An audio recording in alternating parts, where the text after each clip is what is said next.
Mientras que los sólidos tienden a comportarse rígidamente, a mantener su forma, los fluidos son materiales que pueden fluir. No mantienen su forma, sino que fluyen. Este es el caso de los líquidos, que fluyen bajo la acción de la gravedad hasta ocupar las regiones más bajas del recipiente que los contiene. Un fluido en general es un conjunto de moléculas que se distribuyen aleatoriamente y se mantienen unidas gracias a las fuerzas de cohesión que se crean entre dichas moléculas y las fuerzas ejercidas por las paredes del recipiente. En el caso de los gases se expanden sí, indefinidamente hasta llenar el recipiente que los contienen. Y en el caso de los gases, la interacción entre las moléculas que lo componen es muy débil. Una propiedad importante de una sustancia es el cociente entre su masa y su volumen, que se llama densidad. La densidad de una sustancia varía con la temperatura y la presión, pero en general para el caso de los sólidos y líquidos, prácticamente la densidad es independiente de la temperatura y la presión. En cambio, para el caso de los gases hay una dependencia muy fuerte con la temperatura y la presión. Fíjense acá en los valores de esta tabla que la densidad de los líquidos y de los sólidos son considerablemente mayores que la de los gases. Por ejemplo, acá se ve la densidad del agua es 1000 kilogramos por metro cúbico y la del aire es 1,3 kilogramos por metro cúbico. Es decir, la masa está mucho más concentrada en los sólidos y en los líquidos que en los gases, ¿sí? Y bueno, y se define lo que se llama densidad específica como el cociente entre la densidad de una sustancia y la densidad del agua, y nos da una magnitud que es adimensional. Cuando se sumerge un cuerpo en un fluido como el agua, el fluido ejerce una fuerza perpendicular a la superficie del cuerpo en cada punto de su superficie. Esta fuerza por unidad de área es lo que se denomina presión. Y es una cantidad escalar, es un número.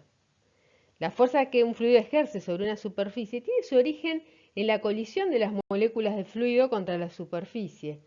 Cada colisión tiene como resultado la inversión de la componente del vector velocidad de la molécula, digamos, perpendicular a la superficie. Entonces hay una variación de la cantidad de movimiento. Entonces cada colisión produce una fuerza sobre la superficie. Por cada segundo hay un gran número de estas fuerzas porque el fluido está compuesto por muchas partículas.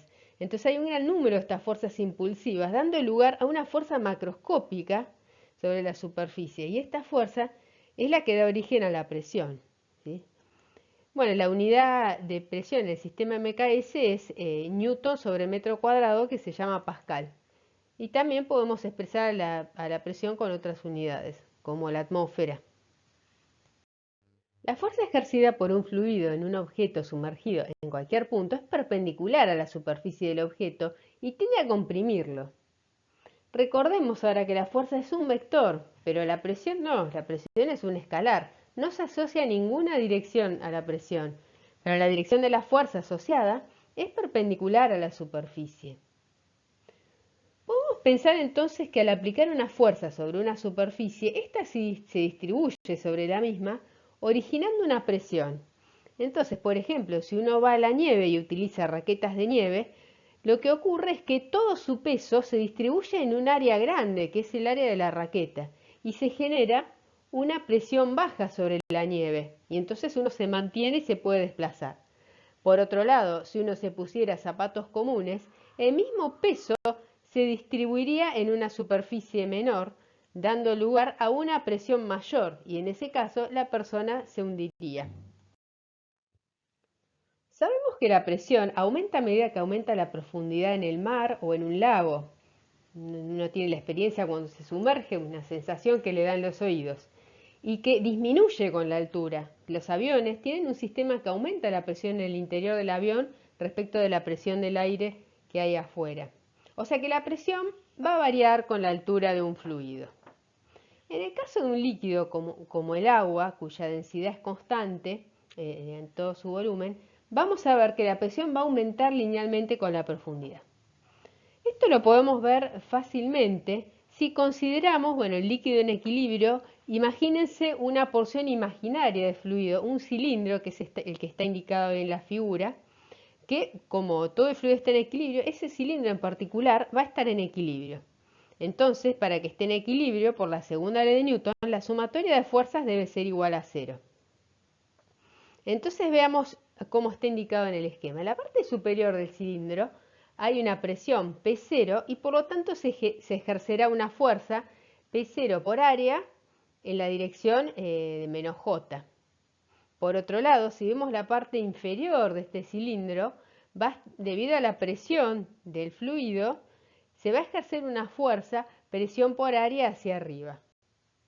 Como además de esta fuerza va a estar la fuerza peso de la masa de este cilindro, vemos que la presión en la parte inferior debe ser mayor que la presión en la parte superior para poder equilibrar este peso. Vamos a hacer el equilibrio de fuerzas más lentamente.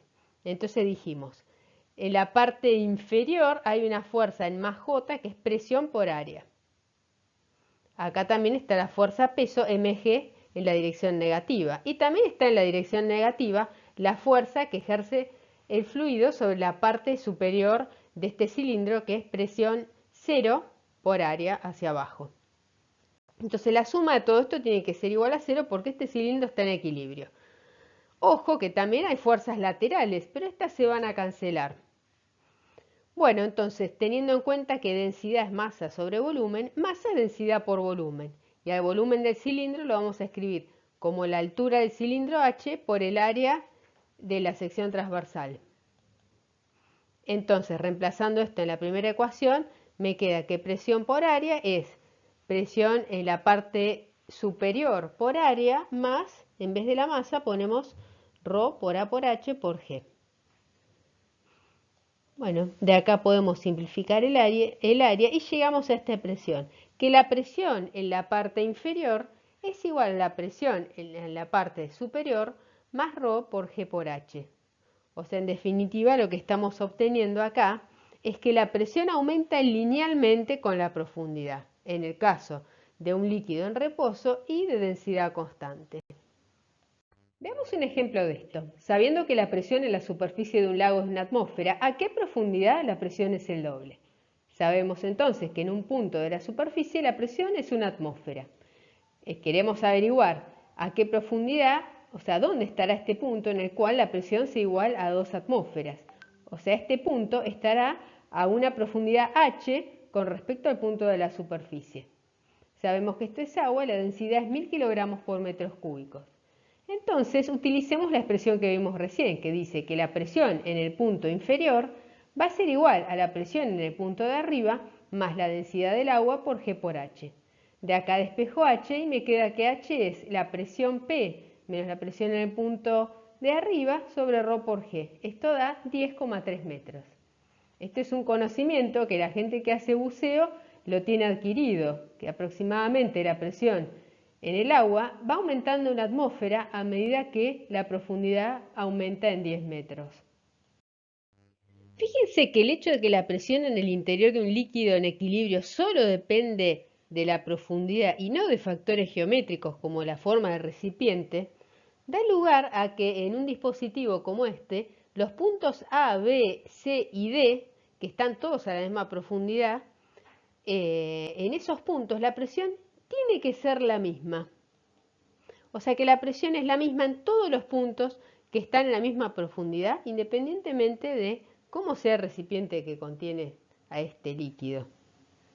Esto da lugar también a que si por algún motivo uno en una de estas ramas, por ejemplo, aumente la presión del fluido, ese aumento de presión se tiene que transmitir por igual a todos los puntos del fluido. Eso da lugar a lo que se llama principio de Pascal.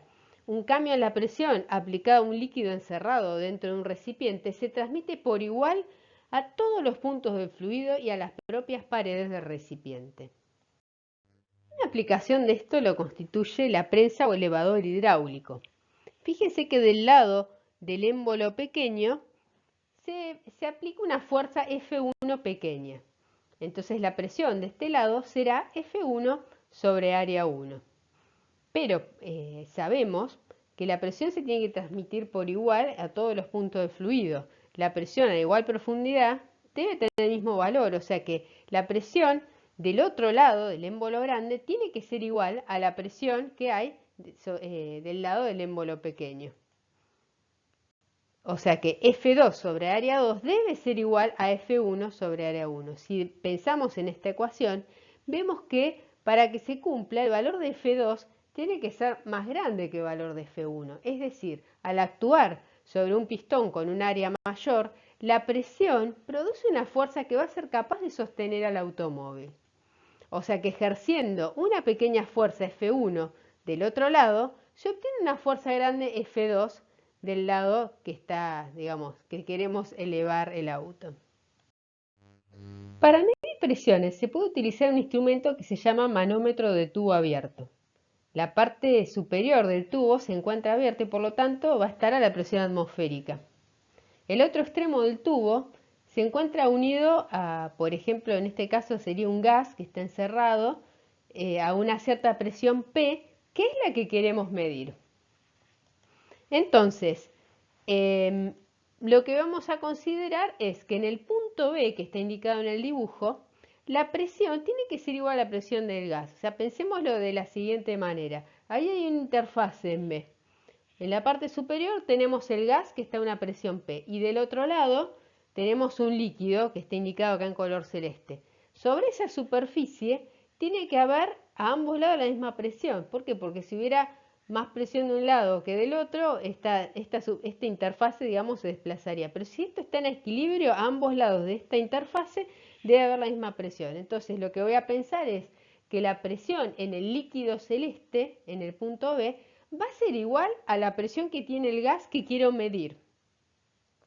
Por otro lado, el punto B' está a la misma altura que el punto B, digamos, si se trata del mismo fluido, entonces la presión en B va a tener que ser igual a la presión en B'. Y que a su vez va a ser igual a la presión incógnita que quiero medir.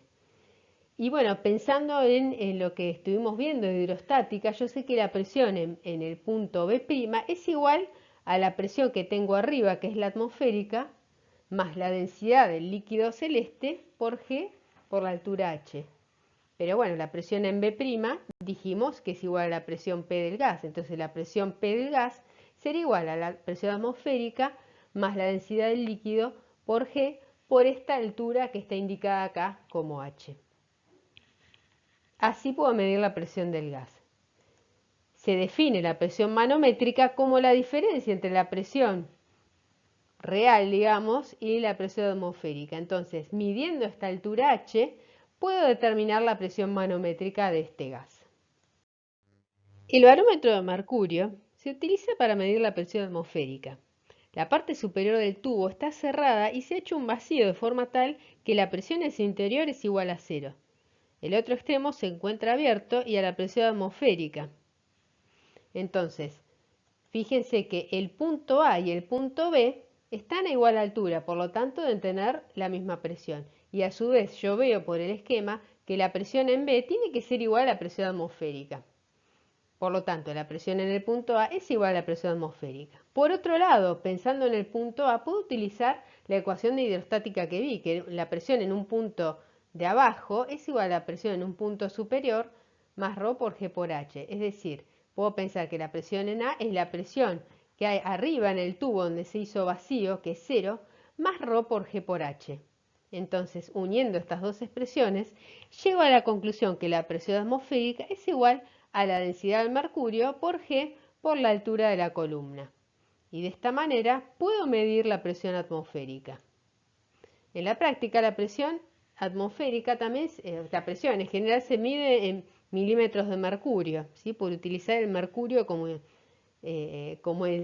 fluido para medir presiones, ¿sí? Una atmósfera es 760 milímetros de mercurio. Parece una unidad de longitud, pero no, es una unidad de presión. Sabemos que cuando se sumergen objetos en un fluido, algunos flotan y otros no. ¿Pero por qué ocurre esto? Bueno, imaginémonos un objeto que esté totalmente sumergido. El fluido va a ejercer una presión en todos los puntos del objeto y por lo tanto, por cada unidad de superficie se van a producir fuerzas superficiales perpendiculares a la superficie del objeto. Por otro lado, sabemos que la presión aumenta con la profundidad. Por lo tanto, va a actuar mayor presión sobre la superficie del lado de abajo que sobre la de arriba. Entonces, el efecto neto, cuando sumemos todas las fuerzas que actúan sobre esa superficie, va a ser una resultante de fuerzas hacia arriba que la vamos a llamar empuje. O sea, debido a que el objeto está en un fluido y que ese fluido ejerce una presión sobre toda la superficie del objeto, se va a ejercer sobre ese objeto una fuerza hacia arriba que vamos a llamar empuje. Por supuesto que el sistema de fuerzas va a estar en equilibrio, entonces la fuerza de empuje va a equilibrar a la fuerza peso. Consideremos un cuerpo parcialmente sumergido en equilibrio. Supongamos ahora que quitamos el cuerpo y reemplazamos el volumen sumergido con líquido. Nuevamente vamos a obtener un sistema en equilibrio. Ahora, como las superficies son idénticas, sobre ambas superficies van a actuar las mismas presiones y por lo tanto la fuerza empuje en estas dos configuraciones van a ser exactamente iguales. Ahora, pensándolo en el caso en el cual yo reemplacé el volumen sumergido con líquido, como el sistema estará en equilibrio, yo sé que la fuerza empuje va a tener que ser igual al peso del volumen que está adentro de esa superficie. Entonces llego a la conclusión que la magnitud de la fuerza empuje es igual al peso del líquido en este volumen sumergido, que en este caso lo podemos expresar como densidad del fluido por G por el volumen sumergido. Y esto es lo que se llama principio de Arquímedes. Todo cuerpo parcial o totalmente sumergido en un fluido experimenta un empuje hacia arriba igual al peso del fluido desplazado. Entonces, considerando un objeto que esté parcialmente sumergido, vamos a analizar este problema como cualquier problema de dinámica. Lo primero que tenemos que ver son todas las fuerzas que actúan sobre este objeto. Debido a que está en el campo gravitatorio aparece la fuerza peso. Y debido a que está en contacto con un fluido y este ejerce una presión sobre toda su superficie, se va a ejercer la fuerza empuje hacia arriba. Entonces, debemos plantear el equilibrio de fuerzas. La magnitud de la fuerza empuje, recién vimos, es igual a la densidad del fluido por G por el volumen sumergido, es decir, el volumen, en este caso, del cuerpo que está debajo del agua. Y no depende esta fuerza de la forma del objeto, sino del volumen sumergido. La fuerza peso la podemos escribir como la densidad del cuerpo por G por todo el volumen del cuerpo, ¿sí? Es decir, acá va el volumen total del cuerpo, mientras que en la expresión del empuje va solamente el volumen sumergido. Entonces ahora sí, vamos a plantear el equilibrio de fuerzas. Empuje menos mg igual a 0. Reemplazo los valores de cada una de las fuerzas, puedo simplificar g y llego a esta expresión. ¿Qué nos está diciendo esta expresión? Fíjense que en el caso en el cual el objeto se sumerge totalmente, o sea que volumen sumergido es igual a B, llegamos a la conclusión que esto va a ocurrir si la densidad del objeto es igual a la del fluido. Esto es lo que ocurre, por ejemplo, cuando un pez está en el agua, está quieto en el agua. El pez no es que esté hecho de agua, sino que tiene una densidad promedio igual a la del agua. Por otro lado, si vemos que el objeto flota, como en el dibujo, o sea que se sumerge parcialmente, en ese caso, el volumen sumergido va a ser menor que el volumen total. Entonces esta ecuación nos está diciendo que si el volumen sumergido es menor, la densidad del fluido debe ser mayor que la densidad del cuerpo. O sea, el cuerpo va a flotar cuando su densidad sea menor que la del fluido. Como por ejemplo ocurre si uno pone telgopor en el agua. La densidad del telgopor es menor que la densidad del agua. Pero, ¿qué pasaría si la densidad del cuerpo fuera mayor que la del fluido? Bueno, imagínense que uno agarra una piedra, por ejemplo, y la suelta en un líquido. ¿Qué va a ocurrir con esa piedra? Claramente la piedra va a ir bajando hasta el fondo. ¿Y qué pasa con la fuerza de empuje? Bueno, en primer lugar estamos en una situación fuera de equilibrio que no es la que estamos planteando acá. Pero lo que está ocurriendo es que la fuerza empuje va a tener una magnitud menor que la fuerza peso. Entonces, al hacer la sumatoria de fuerzas, la resultante va a ser una fuerza hacia abajo. Y el cuerpo va a caer hasta que llegue al piso. Y recién en el piso va a lograr estar en equilibrio, donde van a haber otras fuerzas además de la fuerza empuje y la fuerza peso, estará la fuerza de contacto con el piso. Fíjense, por ejemplo, el caso de los barcos de madera. La densidad de la madera es de unos 0,5 a 0,8 gramos por centímetro cúbico. Entonces, no sorprende que los barcos de madera floten, porque la densidad del agua es de 1 gramo por centímetro cúbico, es decir, la densidad de la madera es menor que la densidad del agua, el barco flota. Pero la densidad del hierro es de más o menos 8 gramos por centímetros cúbicos, o sea, 8 veces mayor que la densidad del agua. ¿Cómo es entonces que los buques pueden flotar? Los buques de hierro pueden flotar. Cuando un objeto no es completamente sólido, o sea, no es macizo, entonces flota si la densidad promedio es menor que la densidad del fluido. Fíjense este caso. Imagínense una bolita sólida de hierro, el volumen es 100 centímetros cúbicos. Y acá tiene una masa de 790 gramos, la densidad 7,9. Claramente, si ponemos esta pelotita de hierro en un recipiente con agua, se va a hundir.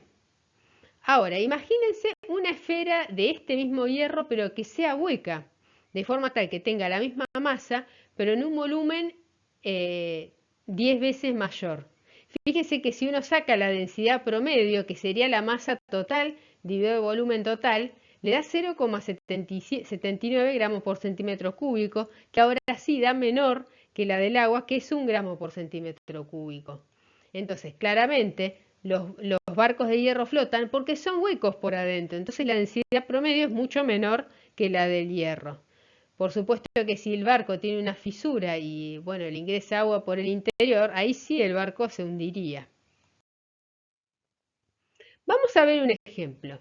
Dice, un corcho posee una densidad de 200 kilogramos por metro cúbico. Determinar qué fracción de volumen del corcho se sumerge cuando éste flota en agua. Bueno, lo primero que hay que hacer, les vuelvo a insistir y voy a insistir muchas veces, estos son problemas de dinámica. Entonces lo primero que hay que hacer es el diagrama de cuerpo aislado indicando las fuerzas que actúan. En este caso, por estar en el campo gravitatorio, actúa la fuerza peso y por estar en contacto con el fluido, las fuerzas de presión van a hacer que actúe una fuerza de empuje hacia arriba. Entonces voy a plantear el equilibrio de fuerzas. Empuje menos mg igual a 0. Todo esto en la dirección vertical. Bueno, el empuje es igual a la densidad del fluido por G por el volumen sumergido. Y el peso es la densidad del corcho por G por el volumen total. Entonces planteo el equilibrio de fuerzas.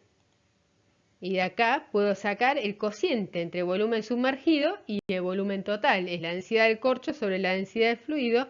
Y esto resulta ser 1/5. Entonces la respuesta es que 1/5 del corcho está sumergido.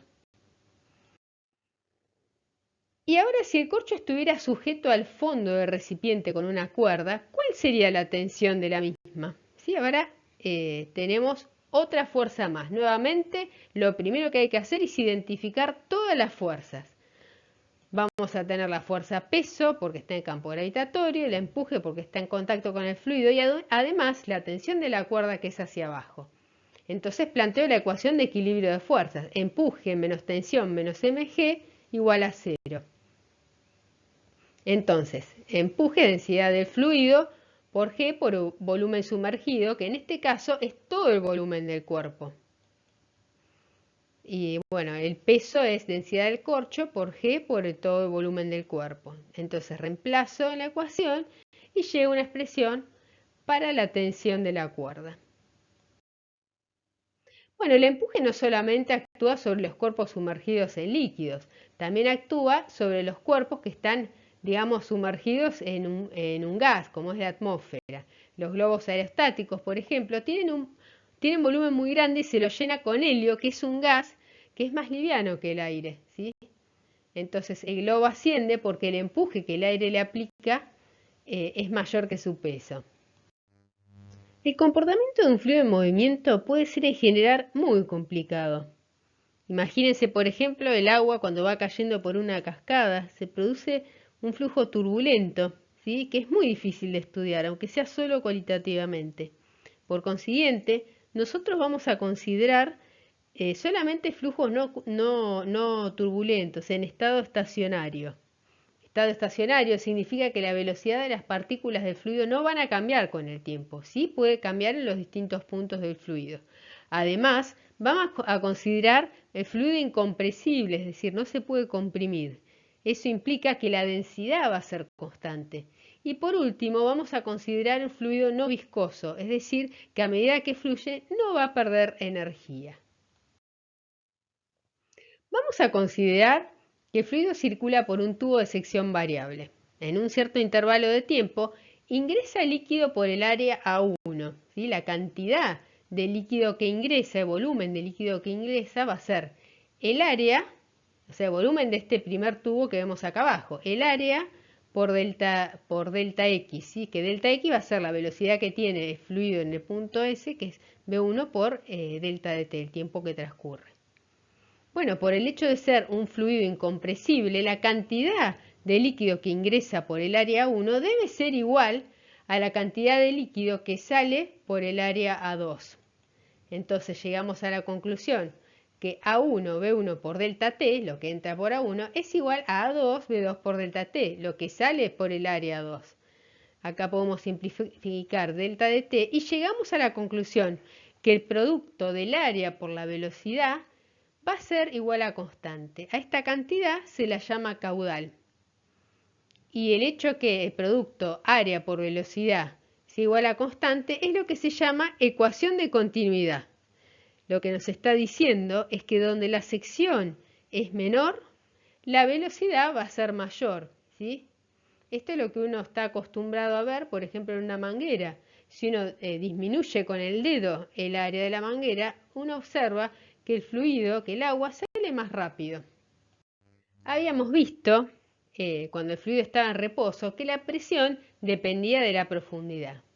Ahora, cuando el fluido está en movimiento, la presión no solo va a depender de la profundidad, sino también de la velocidad con que se mueve el fluido. Vamos a considerar un fluido que circula por un tubo cuya altura y sección van variando, ¿sí?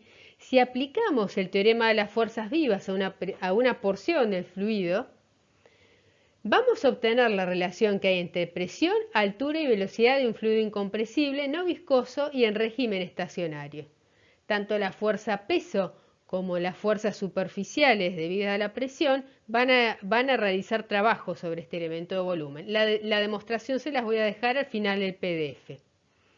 Pero bueno, teniendo en cuenta eso, se llega a esta expresión, que la presión, o sea, dado un punto del fluido, la suma de la presión más la densidad por G por la altura respecto a un nivel de referencia arbitrario, más un medio de la densidad por la velocidad al cuadrado, la suma de esas tres cosas me va a dar constante. Esto es lo que se llama ecuación de Bernoulli, ¿sí? O sea, que esta combinación de magnitudes calculada en un punto de la tubería tiene el mismo valor en cualquier otro punto.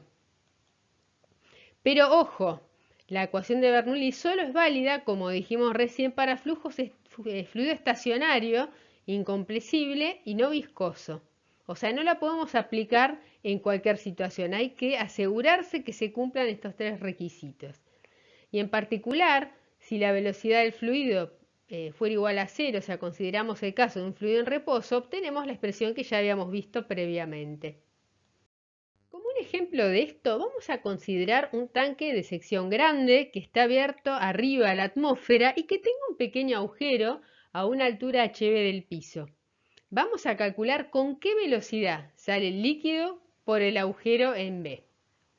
Bueno, para eso vamos a tener en cuenta que al ser muy grande la sección, o sea, el área del tanque en el punto A, vamos a considerar que la velocidad con que se mueve el fluido en A va a ser muy pequeña, o sea, no va a ser cero, pero va a ser tan pequeña que la vamos a poder despreciar.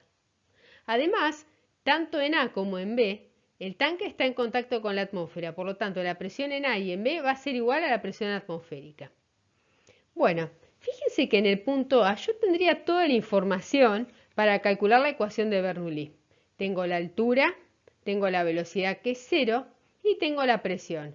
Entonces lo que voy a hacer va a ser calcular la ecuación de Bernoulli en A, que tengo todos los datos, y la voy a igualar a la ecuación de Bernoulli evaluada en el punto B, que es donde está la incógnita. Entonces, primero está evaluada en A. La presión en A es la atmosférica. Después tengo ρ por G por la altura en A, más el término de un medio de la masa por la velocidad en A al cuadrado, que eso es 0. Es igual a la ecuación de Bernoulli en el punto B. En el punto B tenemos que la presión es la atmosférica, la altura ρ por G por HB y un medio de la densidad por la velocidad en B al cuadrado, que esta es la incógnita. Se simplifica la presión atmosférica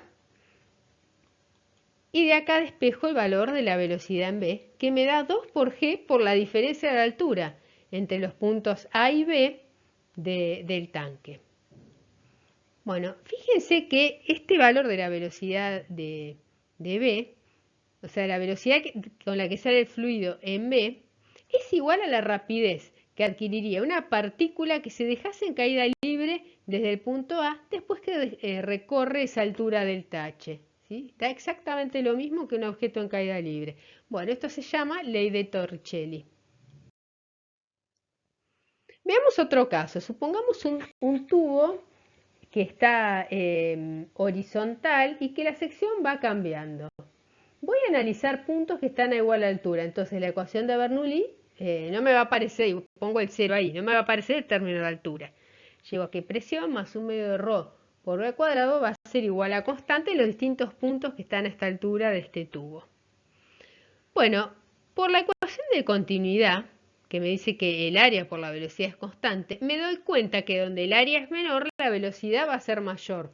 O sea que la velocidad en el punto 2 va a ser mayor a la velocidad en el punto 1. Por otro lado, utilizando la ecuación de Bernoulli, me doy cuenta que si en el punto 2 la velocidad es mayor, entonces la presión en 2 tiene que ser menor. O sea, la presión en 2 va a ser menor, o sea, en la parte angosta la presión va a ser menor que en la parte ancha. Bueno, esto es lo que se llama efecto Venturi, que se reduce la presión en las zonas más estrechas donde la velocidad del fluido es mayor.